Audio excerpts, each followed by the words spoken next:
നമസ്കാരം. പുതിയൊരു വീഡിയോയിലേക്ക് ഏവർക്കും സ്വാഗതം. കുട്ടനാട്ടിലെ ആളുകളുടെ പ്രധാന വരുമാന മാർഗം കൃഷിയാണ്.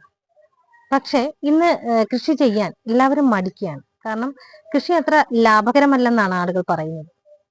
അപ്പൊ നമ്മുടെ കിടങ്ങറ ഗവൺമെന്റ് ഹയർ സെക്കൻഡറി സ്കൂളിലെ 6ാം ക്ലാസ്സിലെ വിദ്യാർത്ഥികള് കൃഷിയെ എങ്ങനെ പ്രോത്സാഹിപ്പിക്കാം, ഒരു സംയോജിത കൃഷിയിലൂടെ എങ്ങനെ വരുമാന മാർഗം കണ്ടെത്താം എന്നതിനെ കുറിച്ച് ഒരു ആശയം അവരുടെ മനസ്സിലുദിക്കും നമ്മളെ അവർ കാണിച്ചു തരികയും ചെയ്യുകയുണ്ടായി. അപ്പൊ ഇന്നത്തെ വീഡിയോ അതാണ്. നമുക്ക് നേരെ വീഡിയോയിലേക്ക് പോകാം. നമുക്കറിയാം, നമ്മള് പരമ്പരാഗതമായിട്ട് നെല്ലും മീനും കൃഷി മാറി മാറി ചെയ്യാറുണ്ട്. എന്നാൽ കുട്ടികളുടെ മനസ്സിൽ ഉദിച്ച ഒരു ആശയത്തിൽ നിന്ന് എന്തുകൊണ്ടാണ് നമുക്ക് നെല്ലും മീനും കൃഷിയും ഒരുപോലെ ചെയ്തുകൂടാ എന്നാണ് അവർ ചോദിക്കുന്നത്.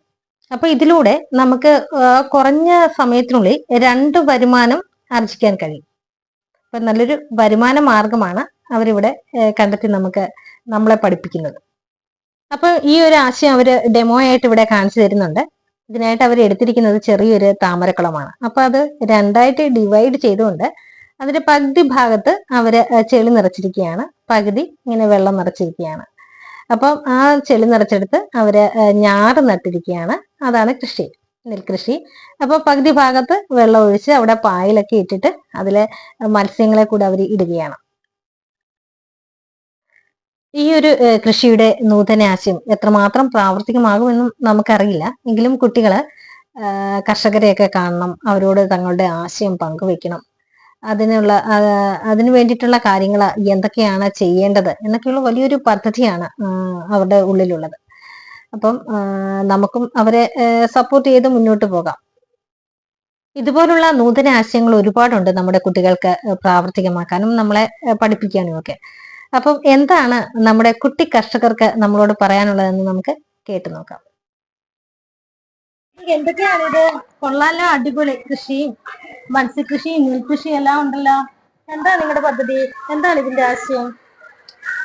ഇന്നവേഷൻ മാരത്തോണിന്റെ ഭാഗമായി സംയോജിത കൃഷിയുടെ ഒരു നൂതന മാതൃകയാണ് ഞങ്ങൾ ഇന്നിവിടെ അവതരിപ്പിക്കുന്നത്. പരമ്പരാഗതമായി നെല്ലും മീനും മാറി മാറി കൃഷി ചെയ്യുന്നതിന് പകരം നെല്ലും മീനും ഒരുമിച്ച് ഒരേപോലെ ഒരേ സമയത്ത് കൃഷി ചെയ്യുന്നു. ഇതിലൂടെ കുറഞ്ഞ സമയത്തിനുള്ളിൽ നെല്ലിൽ നിന്നും മീനിൽ നിന്നും കൂടുതൽ വരുമാനം ലഭ്യമാകുന്നു. നല്ലൊരു വരുമാനമാണ് നിങ്ങളിത് ആശയം കണ്ടെത്തിയിരിക്കുന്നത്. അപ്പം ഇത് ആർക്കാണ് ആദ്യം ഇങ്ങനെ തോന്നിയത്, ഇങ്ങനെ ഒരു ആശയം അവതരിപ്പിച്ചത്? ഞങ്ങൾക്ക്. ഏത് ക്ലാസ്സിലാണ്? ഞങ്ങൾ 6ാം ക്ലാസ്. 6ാം ക്ലാസ്സിലെ കുട്ടികൾക്ക് ഇങ്ങനെ ഒരു ആശയം തോന്നിയത്. കൊള്ളാം, അടിപൊളിയായിട്ടുണ്ട്. നമുക്ക് എത്രമാത്രം വിജയിക്കും നമുക്കൊന്ന് നോക്കാം. നിങ്ങൾ എങ്ങനെയാണ് ഇത് ചെയ്തതെന്ന് കൂടെ ഒന്ന് വിവരിക്കാമോ? ആദ്യം ഞങ്ങൾ അതിനകത്ത് ചെളി ഇട്ട് ഫില്ല് ചെയ്തു. അതിനുശേഷം നെല്ല് ഞാറോടെ വേരോടെ നട്ടു.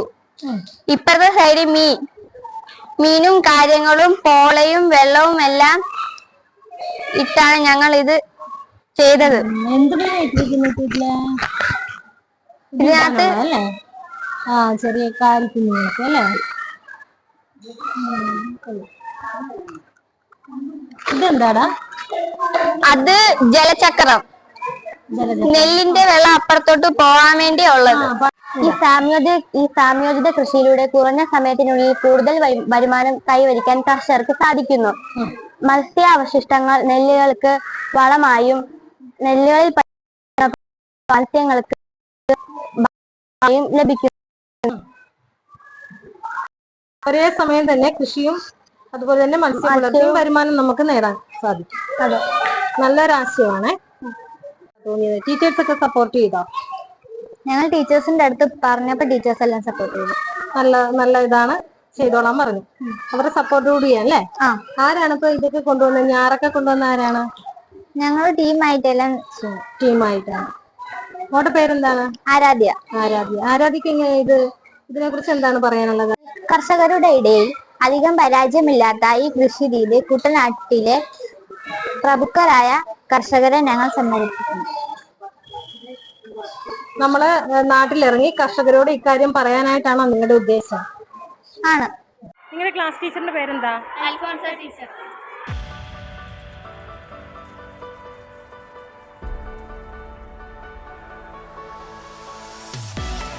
നമ്മുടെ കൊച്ചുകുട്ടികളുടെ മനസ്സിൽ തോന്നിയ ഒരു ആശയം വളരെ നല്ലതാണ്. അപ്പോൾ ഈ ഒരു പദ്ധതി അവർക്ക് വിജയിപ്പിക്കുവാൻ വേണ്ടിയിട്ട് നമ്മുടെ എല്ലാവിധ പിന്തുണയും അവർക്കുണ്ടാകണം.